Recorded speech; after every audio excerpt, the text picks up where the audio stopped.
드디어 한상재와 함께하는 인리뉴스가 방송됩니다.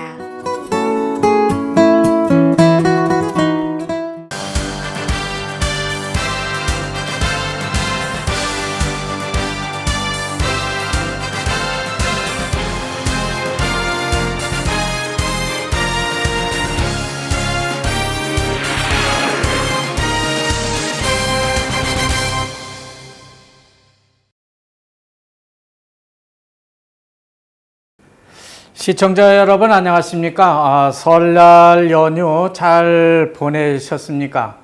저는 금년 설 연휴를 기해서 싱가포르에 있는 아들네 집을 좀 다녀왔습니다. 싱가포르는 인구의 절반 정도가 중국 사람들인지라 오차드 거리는 말할 것도 없고요. 창의공항부터 시내 어디를 가든지 온통 붉은색 홍등에다가 꽁시 빠짜의 노래가 흘러나오고 있었습니다. 물론 거기는 싱가포르지만요, 바사를 구사하는 인도네시아 사람들도 많이 다니고 있는 걸 볼 수 있었습니다.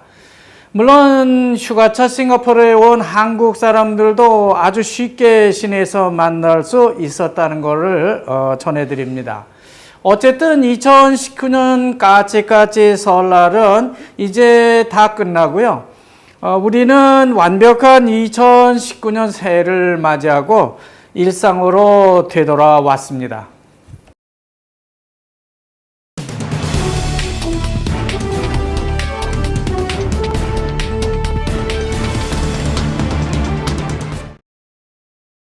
우리의 일상인 인도네시아로 돌아와 보니까 인도네시아에는 여기저기 폭우가 내리면서 대규모 쇠가 발생하고요. 또 산사태가 발생해서 사람들이 죽는 그런 소식이 전해지고 있습니다.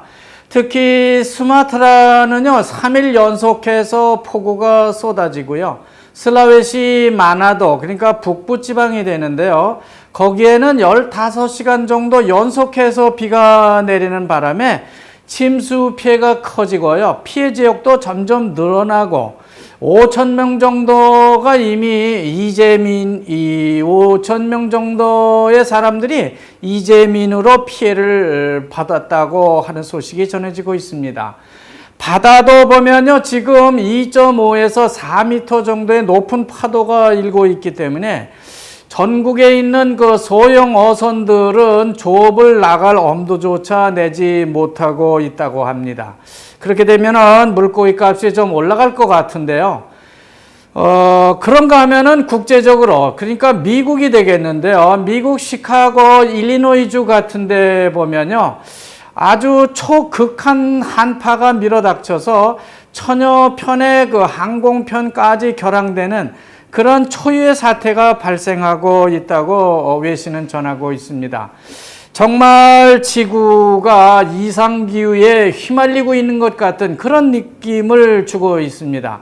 따라서 전 세계 국가들은요, 곡물 농사에 큰 영향을 미칠 것이 아니냐. 그래서 국제 곡물가가 크게 금년에 뛰지는 않을까 하는 그런 우려를 내놓고 있습니다.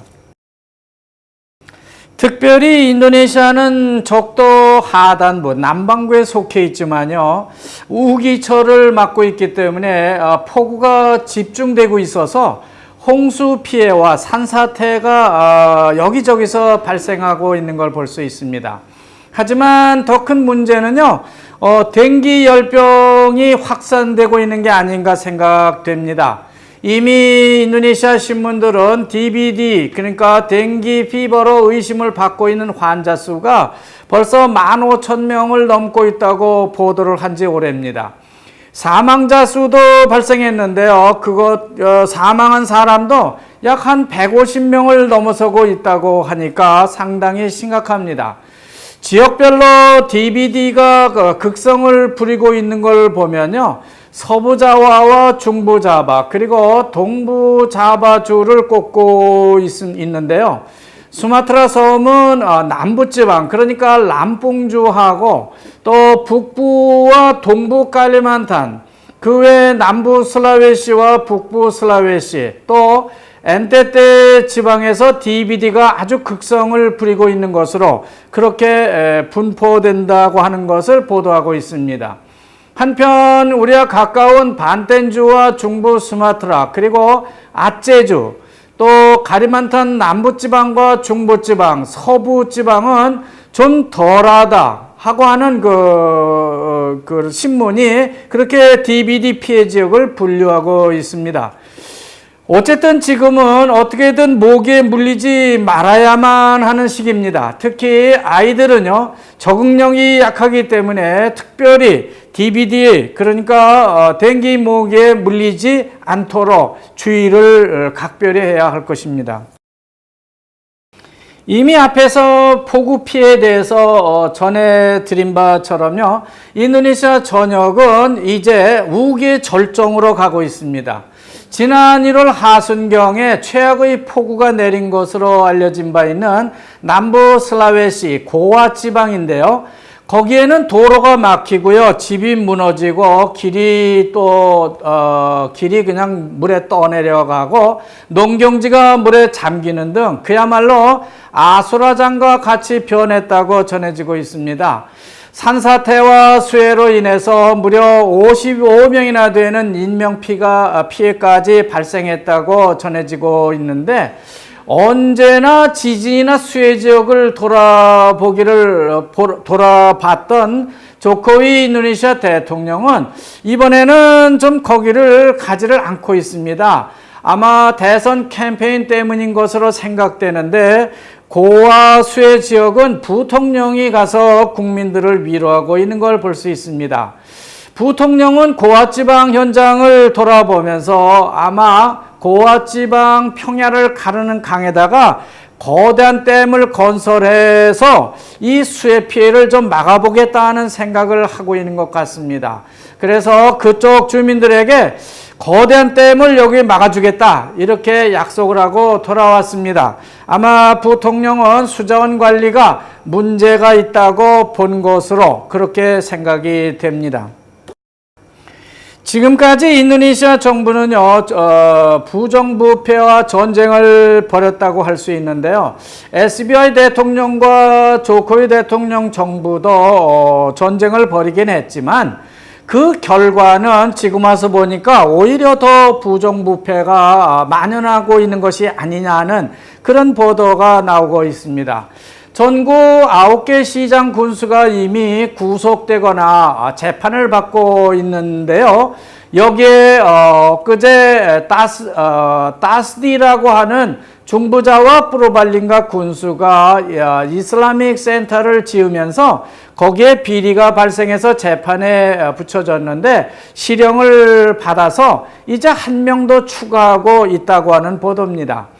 우리 교민들도 지방 군수라든지 시장 혹은 도지사와 많은 비즈니스를 하고 있기 때문에 참고로 실형을 받아서 구속 수사를 받고 있는 그런 시장 군수를 한번 열거해 보도록 하겠습니다. 여러분이 참고하셔서 비즈니스를 하면 좋을 것입니다. 압둘 라팁이라고 하는 남부가리만탄의 그 훌루숭아이 땡아, 그쪽 군수가 걸렸고요. 동부자와 노노수하르티 위한도거라고 하는 존방 군수가 걸려들었습니다. 그 외에 엔티테 주 마리아누스 사의 응하다 군수, 또 이마스 아리움 망아시 수방 군수죠. 이마스라고 보통 부르고 있습니다. 아부바카르 서부자와 반둥 바랏 군수, 또 무스타파 람풍땡아 군수, 그리고 아드리안마 드위 뿌트라 슬라웨시 땡가라 끈다리 시장, 주미졸라 잠비 주지사, 그리고 무하마드 안톤 동부자와 시장, 마스드 유누스 동부자와 모조코르토 시장, 그리고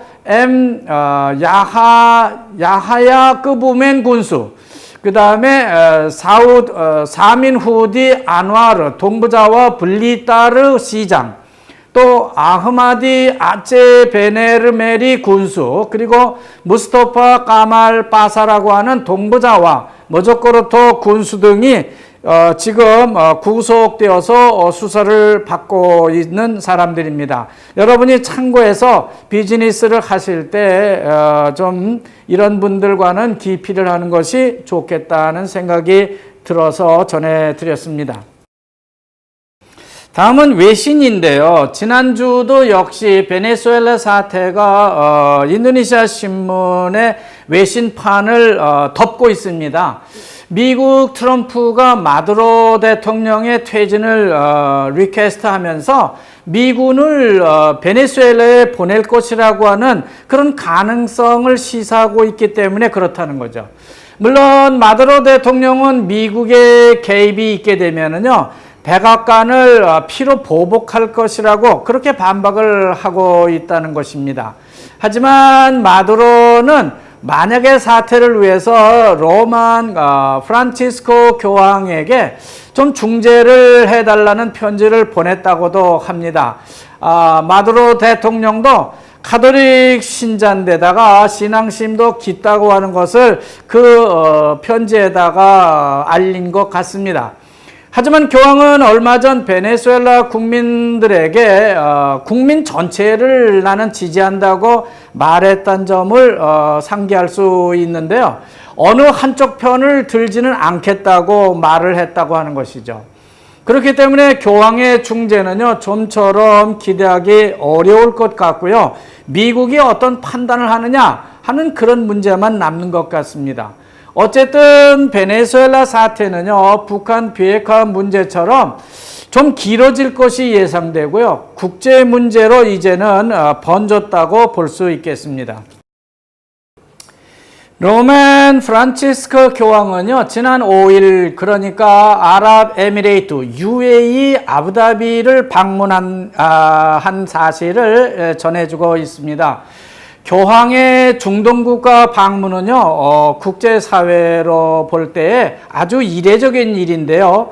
알아자르와 바티칸이 새로운 세계 역사를 쓰기 시작했다고 신문들은 보도를 하고 있습니다. 특히 인도네시아 신문들은요, 국제사회가 정말 칭찬을 아끼지 않고 있다는 기사를 싣고 있습니다. 캐톨릭과 이슬람 종교가 화해와 협력을 도모하기 시작했다고 보기 때문에 그렇다는 거죠. 알아자르 이슬람 단체 측은요, 한 발 더 나아가서 이슬람이 드디어 세계를 움직이는 그런 영향력까지 갖추는 계기가 되었다고 일종의 과시성 자화자찬까지 늘어놓고 있습니다. 교황의 중동국가 방문을 두고 자기들이 유리한 대로 그렇게 해석하는 것이 아닌가 하는 그런 생각이 들고 있습니다. 미국의 스티븐 베이전 비전 대표가 북한 평양을 방문해서 미북 정상회담 아젠다를 사전 조율하고 있다는 보도가 나오는가 하더니 곧장 2차 미북 정상회담 일자가 오는 27일과 28일 양일간에 걸쳐서 베트남 다낭에서 있을 것이라고 하는 외신이 인도네시아 신문에 전해지고 있습니다. 결국 트럼프 대통령은요, 북한 김정은에게 베트남과 같이 개방을 하면 북한이 좋겠다고 하는 그런 의미를 담고 있다고 하는 것이죠. 직접 김정은에게 베트남의 도의무의, 즉 개혁개방 결과가 어떤지를 보여주고야 말겠다는 그런 트럼프의 의지로 풀이되고 있습니다. 김정은에게 백문이 불여일견이라고 트럼프는 보고 있는 것이죠. 그렇지만 이상한 건요, 비건의 방북 결과가 나오기도 전에 미북 정상회담 일정이 정해지고 있는 그런 것이 참 이상하다고 하는 겁니다. 뭘 논의할 것인지는 둘째 문제고요. 우선 양국 정상이 만나보자 하는 그런 것으로 비춰지고 있기 때문에 그렇다는 겁니다. 싱가포르 미북 정상회담 때도 그랬는데요. 아젠다가 뒤로 밀리고 먼저 만나자 하는 그런 회담 일정이 참 이상하게 들리고 있는 겁니다.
다음 국내 문제인데요. 자카르타 경찰청 교통국장이 자동차를 운전하면서 GPS를 사용할 경우에 단속을 하겠다고 발표를 해서 문제가 되고 있습니다. 자동차를 운전하다가 전화를 쓰는 거는 단속해도 되겠다 생각이 드는데요. 자동차를 운전하면서 GPS를 쓰는 것이 안 된다. 이건 좀 이상한 것 같습니다. 그렇게 꼭 GPS를 사용하고 싶다면은 자동차를 길가에 세워놓고 GPS로 볼 때 어디가 되는가 하는 것을 미리미리 확인해보고 운전을 하라고 하는 것이죠. 그렇지만 대부분의 택시나 고잭 운전자들을 보면요, GPS를 사용해서 운전하는 것이 거의 일상화되고 있는 것을 볼 수 있습니다. 앞으로 내비게이션을 쓰도록 하기 위해서 그렇게 경찰이 미리 손을 쓰는 건지는 알 수 없겠지만은 좀 시대에 뒤떨어진 단속을 하려는 것 같아 좀 씁쓸합니다. 문제는 고잭이냐 아니면은 그랩 같은 운전자들의 문제가 되겠습니다. 그들은 항상 웹을 켜놓고요, 손님을 받고 내려주고 GPS를 보면서 운전을 하고 있기 때문에 그렇다는 겁니다. 인도네시아 무역부 장관이 갑자기 인도네시아의 대표 서민 음식으로 잘 알려진 바 있는 템페를 수출할 수 있을 것이라고 말해서 세간의 주목을 받고 있습니다. 인도네시아가 템페를 수출하겠다고 하니까요, 저는 우선 우리나라가 김치를 수출하겠다고 했던 그런 때가 생각나고 있습니다. 어쨌든 수많은 인도네시아 사람들이 홍콩이라든지 대만, 한국, 그리고 더 멀리는 중동, 사우디까지 나가서 일을 하고 있기 때문에 시장성은 충분하다고 말하고 있습니다. 다만 수송하는 기간이 오래 걸리기 때문에 템페가 망가지거나 부패를 하는 것이 문제라고 하는 것이죠. 하지만 지금은 포장 기술이 발달했기 때문에 최장 306일, 그러니까 약 10개월 정도까지는 저장을 할 수 있게 됐다고 합니다. 따라서 한 달에 인도네시아가 50컨테이너 이상은 수출할 수 있을 것으로 그렇게 전망을 하고 있습니다. 참고로 자카르타에서 가까운 템페 주산지를 보면요, 인드라마유 쪽을 들 수 있겠습니다. 다음도 역시 찌레본 소식인데요. 서부자와 찌레본 지방정부가 2,000헥타 면적의 지방공단을 조성하려고 하니까 로사리 빨간 마늘 농사 짓는 농민들하고 양식장 농민들이 반대 시위에 나섰다고 하는 소식이 주목을 받고 있습니다. 농지를 공단으로 전용하겠다는 지방정부의 계획 때문에 데모를 하고 있는 것이죠.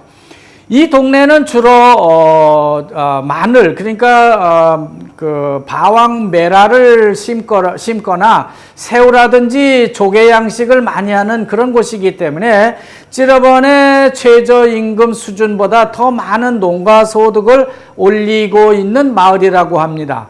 그렇기 때문에 구태여 산업단지로 전용하지 않아도 된다는 주장을 하고 있는 것이죠. 특히 새우 양식장 같은 곳을 보면요, 14헥타의 농지, 즉 이 동네에서는요, 이것을 바우라고 하는데요, 20바우 정도가 된다고 합니다. 헥타 대신에 이쪽은 전통적으로 바우라는 단위를 쓰고 있는데 이 20바우에서 4개월마다 2천만 루피아 정도를 벌 수 있는 그런 농업이 있는데도 불구하고 왜 공단으로 전용을 마음대로 하느냐 하는 그런 주장이 대세를 이루고 있는 겁니다. 바왕메라도 마찬가지입니다. 헥타당 9톤이나 되는 생산량이 있으니까 공단으로 구태여 전환할 필요가 없다고 이들은 주장을 하고 있습니다.